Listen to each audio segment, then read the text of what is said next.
resistance was remarkably light. Within 2 hours, they'd flushed the few defenders from their bunkers and swept the island. The main force waited at sea for an agonizing 9 hours, coming into land on the next high tide, while the Marines kept the defenders pinned down. Again, there was little opposition, and they quickly established a beachhead. MacArthur's gamble had paid off handsomely, at a cost of only 20 dead. When he came ashore to see the situation for himself, he was surrounded by the world's media, anxious to record the man who'd set a new pinnacle on an already brilliant military career. With an eye to posterity, he posed readily with his men, savouring his moment of triumph. But for them, it wasn't over yet. 10 Corps' commander had promised MacArthur he would take Seoul by September the 25th, and he pushed his men on at speed. Belatedly, the North Koreans fought back. They still had 20,000 soldiers around Seoul, and they fought all the way back into the city itself. Then from street to street, and finally from a succession of barricades along the main boulevard. Official notice of Seoul's capture went out on the 25th as planned. Though there were 2 more days of hard fighting before the North Koreans were driven from the city, and by then much of it had been reduced to rubble.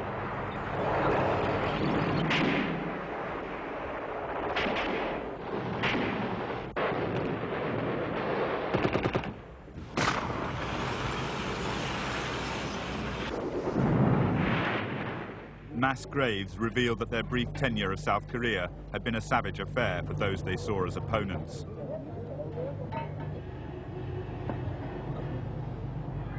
Yet as power passed back to the South Koreans, many UN soldiers were equally shocked by the roundup of suspected collaborators who were forced to wear the traditional mask of the criminal before being marched off to an unknown fate. But the official tone was one of celebration. General MacArthur makes a personal visit to Seoul, where he returns the government of the Republic to President Syngman Rhee. With tears in his eyes, the Supreme Commander completes his first assignment under the United Nations banner.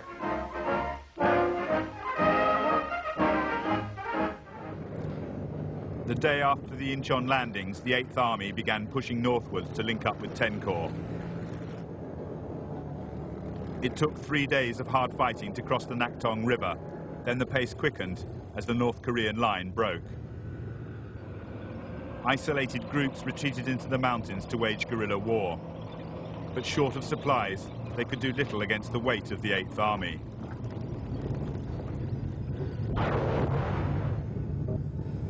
The UN had learnt from its early experience and now possessed 500 medium tanks to lead the advance along the narrow roads. And close air support quickened the pace.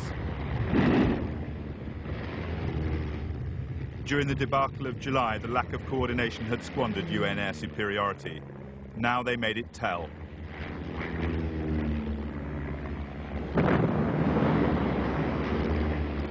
Napalm became a preferred weapon in Korea. Though militarily effective, its widespread use had horrific consequences for civilians. The carrier-launched prop planes were now joined by Navy jets. The F-9 Panther was the first of the new breed to see combat.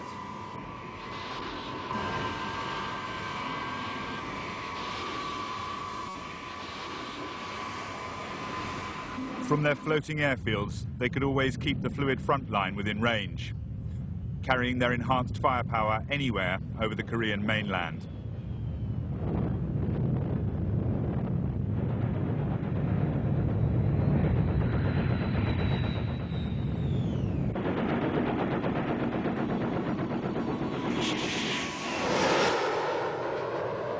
By the end of September, the surviving North Koreans had fled back across the parallel, or been rounded up as the UN forces cut their retreat.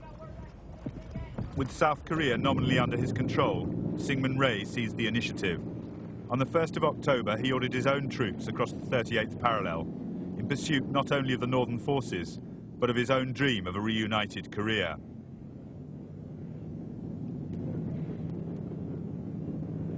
A week later, the UN forces followed them. Hours after they crossed, the UN resolution ordered that all appropriate steps be taken to ensure conditions of stability throughout Korea.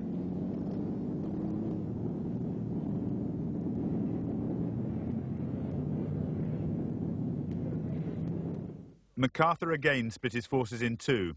While the 8th Army drove on due north of Seoul towards Pyongyang, he sent 10 Corps round to effect a landing at Wonsan on the east coast, hoping to repeat the success of Incheon. This time it failed. The front line had already moved north, and 10 Corps followed, driving towards the Chosin Reservoir and the Yalu River, the border with China. On the west coast, the 8th Army took Pyongyang on the 19th of October, the only time the West ever held a communist capital.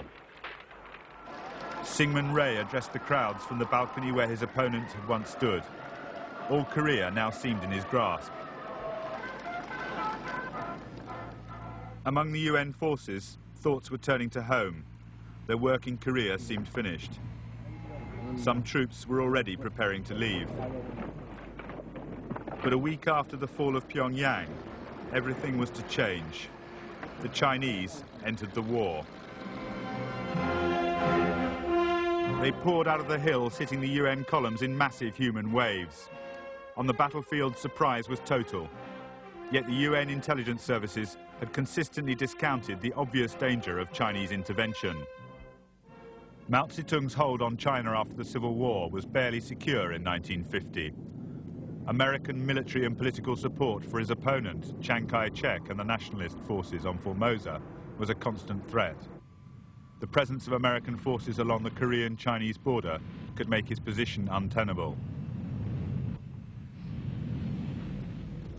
As soon as the Americans crossed the 38th parallel, Mao ordered his armies to act. Chinese films portray the preparation of a volunteer army going to the aid of North Korea. In reality, 200,000 men of the battle-hardened Red Army made their way across the Yalu River into the mountains of North Korea. Traveling light, without radio communications, they hit the UN forces without warning.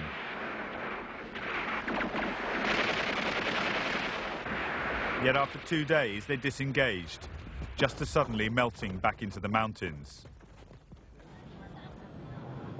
They left captured prisoners as the only proof of their involvement, and the UN assumed the threat was gone. Nevertheless, MacArthur ordered the Air Force to create a wasteland of the entire area between the front line and the Yalu River, not only to destroy supply lines or enemy concentrations, but as a deliberate punitive demonstration of the sheer power the Allies possessed in the air. They attacked every factory, every city, and every village with incendiary bombs and napalm.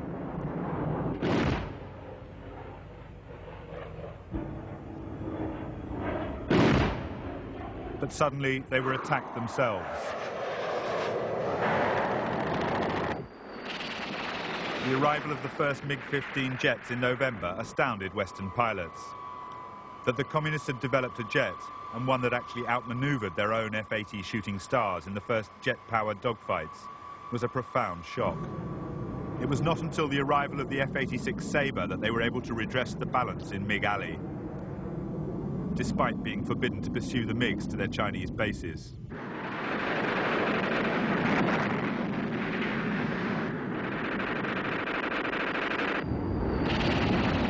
The Sabre was to be the principal fighter for the rest of the war, operated by a new generation of highly skilled pilots. The new jet aces became folk heroes in the United States as they vied for the record number of kills. On the ground, MacArthur attacked again on the 24th of November, still confident of taking all Korea by Christmas. For 2 days, his forces pushed northwards towards the Yalu River. Then the Chinese came out of the hills again, and this time they weren't going back. The UN had pushed deeper into communist-held territory, and when the Chinese attacked, it was from the flanks and behind, as well as at the head of the columns. The 8th Army in the west was once again taken totally by surprise, and whole sections of the line simply panicked and collapsed. They lost 11,000 men in the first few days. many were marched off to face the dreadful privations of North Korean and Chinese prison camps. It became known as the Big Bug Out, the worst American military defeat for a century. A whole army disengaged, joining the thousands of refugees jamming the road south. And once it started, it couldn't be stopped. They abandoned Pyongyang in the headlong rush south, leaving it burning in their wake. But for 10 Corps in the eastern mountains, there was nowhere to run. One of the hardest battles of the war was fought by the 20,000 Marines surrounded beside the Chosin Reservoir, where the temperatures fell to -30 below. The advance guard pushing onto the Yalu River had been decimated. The few survivors who had fought their way back to the base of the reservoir were evacuated from the airstrip, wounded or frostbitten or both.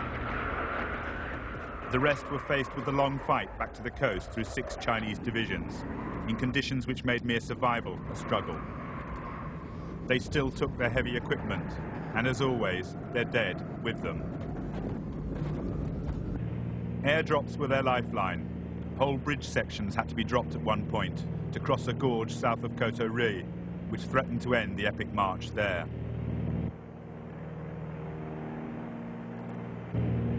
"We're not retreating," said the Marines commander. "We're advancing in a different direction." That advance continued along 20 miles of mountain road. The Chinese continually worked their way in to harry the column. For them too, the road from Chosin caused incredible suffering.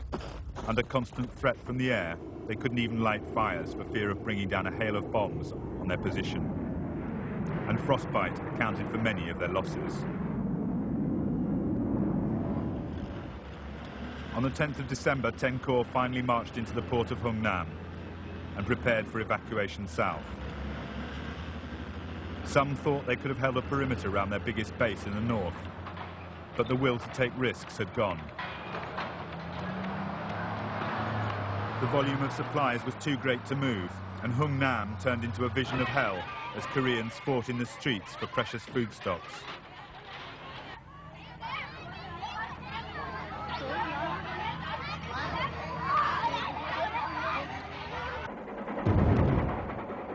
An orgy of destruction followed as engineers destroyed anything of use to the Chinese.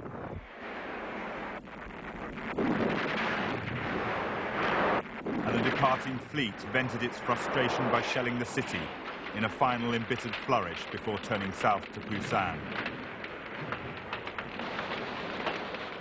leaving the civilian population to fend for themselves.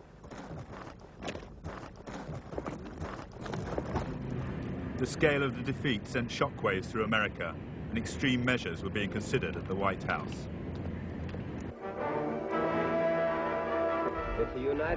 President Truman made it clear that he considered the situation grave enough to warrant a nuclear solution.